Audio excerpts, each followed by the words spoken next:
Alléluia, alléluia, alléluia. Gloire à notre Dieu, gloire à notre Dieu. Nous rendons gloire à notre Dieu pour cette opportunité qu'il nous donne encore aujourd'hui, parce que nous savons que sans lui, nous ne pouvons rien. C'est lui qui nous a donné cette opportunité d'être vivants aujourd'hui. Et vous savez que chaque semaine, nous avons ce jeudi, famille et partenaires de PNUR, réseau de prière pour un réveil universel. Nous avons ce rendez-vous chaque jeudi pour venir devant Dieu et prier. Et je vous espère déjà au rendez-vous. Oui, nous sommes devant lui. Nous vous avons toujours ce privilège de vous rappeler que prier, c'est un privilège. Prier, c'est un privilège que Dieu nous a donné pour que nous puissions lui présenter nos problèmes. Ne pas prier, c'est comme si vous vous suicidez parce que vous mettez votre vie à la merci de quelqu'un d'autre et vous ne savez pas ce qu'il est en train de fomenter contre vous. Alors, nous sommes sûrs que vous n'êtes pas de ce genre-là qui veulent se suicider. Vous êtes au rendez-vous et vous voulez prier, vous voulez lui montrer à Dieu ce dont vous avez comme souci, ce dont vous avez comme problème. Aujourd'hui, nous avons comme sujet, ne plaignez pas votre Dieu, mais mettez-le dans une situation très difficile où il sera obligé de vous répondre. Alléluia.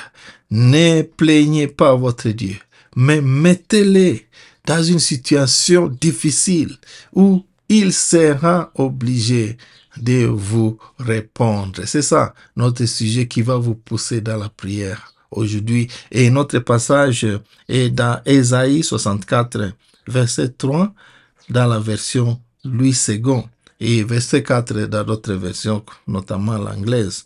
Et nous lisons ce qui suit au nom de Jésus. Jamais on n'a appris ni entendu dire, et jamais l'œil n'a vu qu'un autre Dieu que toi fit de telles choses pour ceux qui se confient à lui. Amen, amen, amen, amen. Jamais on n'a appris ni entendu dire, et jamais l'œil n'a vu qu'un autre Dieu que toi fit de telles choses pour ceux qui se confient à lui. Alléluia.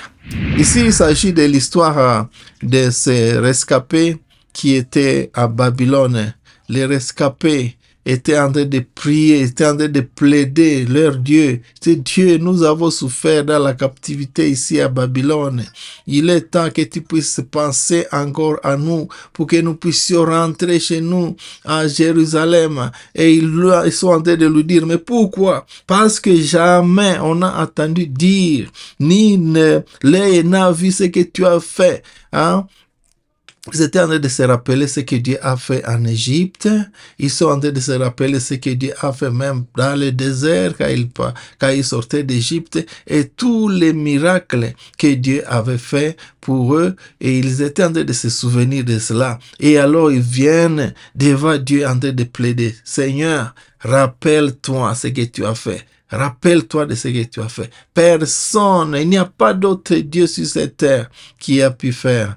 Personne n'a pu faire ce que tu as fait pour nous. Alors venez nous délivrer. Venez nous délivrer. Oui, et quand dans l'épître des Hébreux, on relate un peu ce qui s'est passé.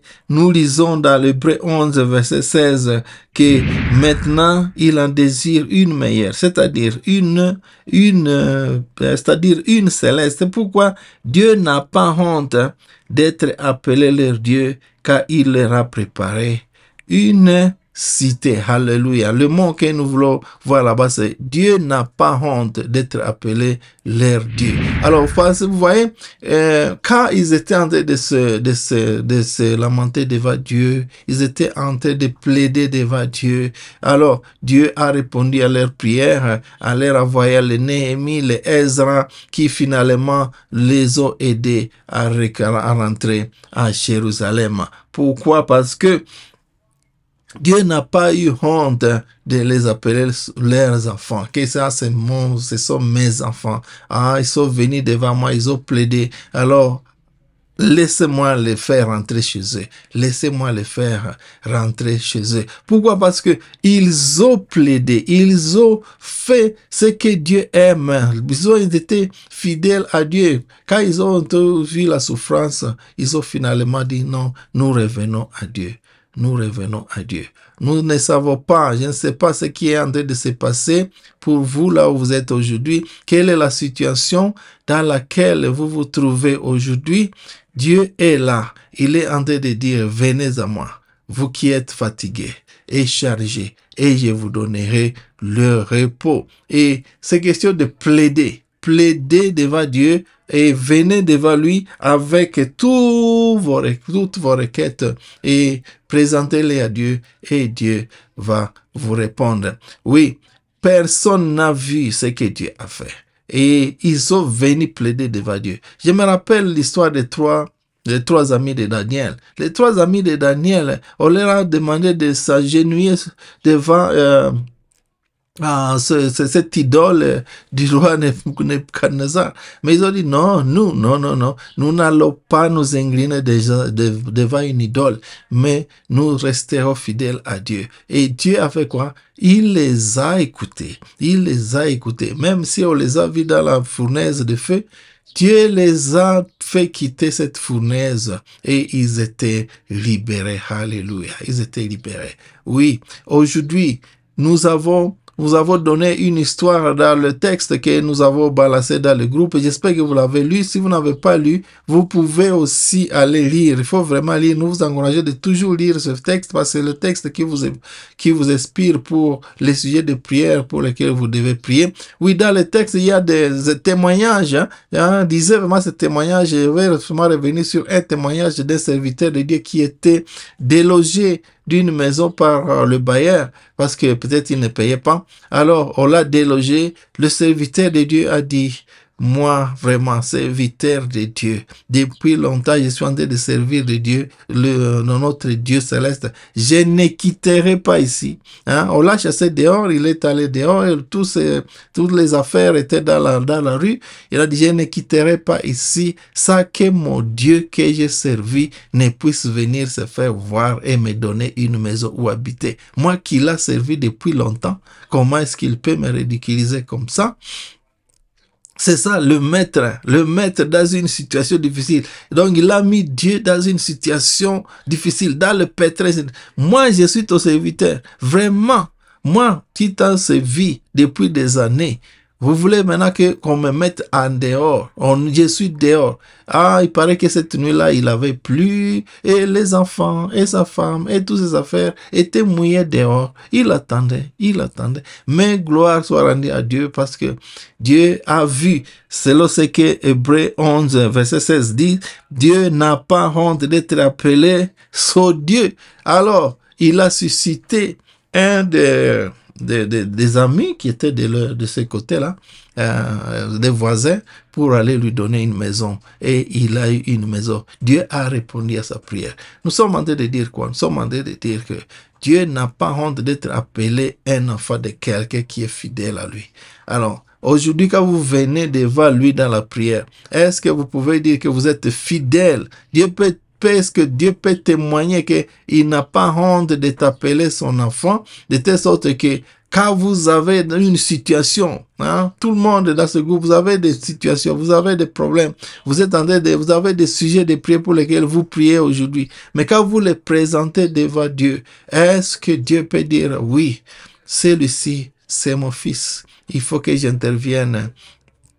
Et pour lui, il faut que j'intervienne pour lui. Et vous allez déclarer que personne, Seigneur, n'a vu ce que tu fais pour les autres. Fais-le aussi pour moi. Fais-le aussi pour moi. Est-ce qu'il peut le faire pour toi? Je me rappelle aussi d'Ézéchias, le roi Ézéchias. Il a été malade. Et le Seigneur a déclaré, la voix son prophète, il va lui dire qu'il doit se préparer parce qu'il va mourir. Il va mourir. Alors Ézéchias, il a pleuré, il a pleuré, il dit, Seigneur, rappelle-toi ce que je fais pour toi. Ce que je fais pour toi. Vraiment, rappelle-toi. Et Dieu, en écoutant ses pleurs, il a dit, non, Esaïe, rentrez là-bas. Va lui dire que je vais prolonger sa vie. Alléluia. Est-ce que Dieu peut se dire,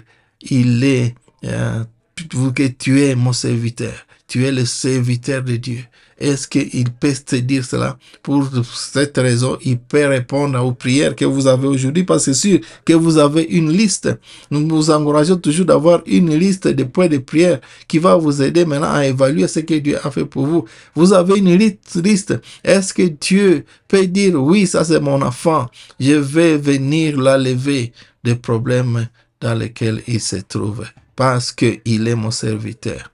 Nous vous encourageons toujours de venir devant Dieu avec cette attitude, de dire, Seigneur, tu sais que je suis ton enfant, tu sais que je fais ceci. Alors, Seigneur, je suis en train de passer des moments difficiles. J'ai des problèmes de santé, j'ai des problèmes financiers, j'ai des problèmes à l'école, dans mon business, dans toute ma situation. Donc, dans tous les domaines que vous pouvez citer, vous avez des problèmes. Est-ce que vous pouvez venir devant Dieu avec confidence, avec confiance que moi je suis enfant de Dieu, de telle sorte que Dieu peut aussi déclarer, voici mon Père, je n'ai pas honte d'être appelé son Dieu. Pour cela, je vais répondre à ces prières. Chers amis, mettez Dieu dans cette situation-là. Mettez Dieu dans cette situation de telle sorte qu'il peut dire, non, ça c'est mon enfant. En tout cas, il faut que je réponde à ces prières. Vous avez, dans le site du ministère, vous avez un livre que j'aime beaucoup, c'est La prière que Dieu doit exaucer. Il y a là-bas un beau livre que je recommande à tout le monde. Il y a là-bas vraiment, le pasteur nous montre quelles sont les prières auxquelles Dieu peut répondre. Il y a d'autres prières que Dieu ne peut pas répondre. Mais c'est, par exemple, les prières que Dieu peut répondre, c'est à lui montrer ce que toi tu as fait. Et il sait que tu es fidèle.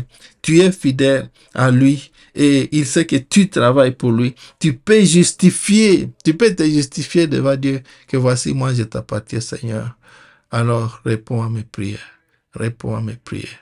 Oui, aujourd'hui, allez devant Dieu, priez et montrez-lui comment tu as été fidèle à lui et prouvez qu'il peut agir à ta faveur à cause de ce que tu as fait pour lui.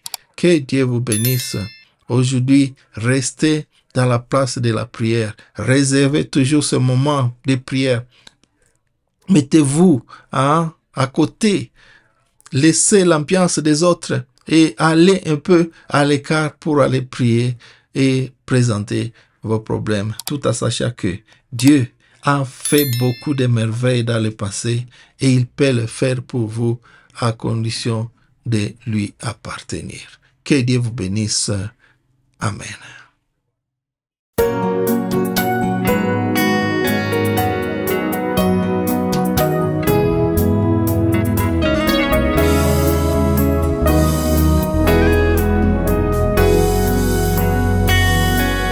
Tangu siku hiyo aliponijia akae moyoni mwangu, sina giza tena ila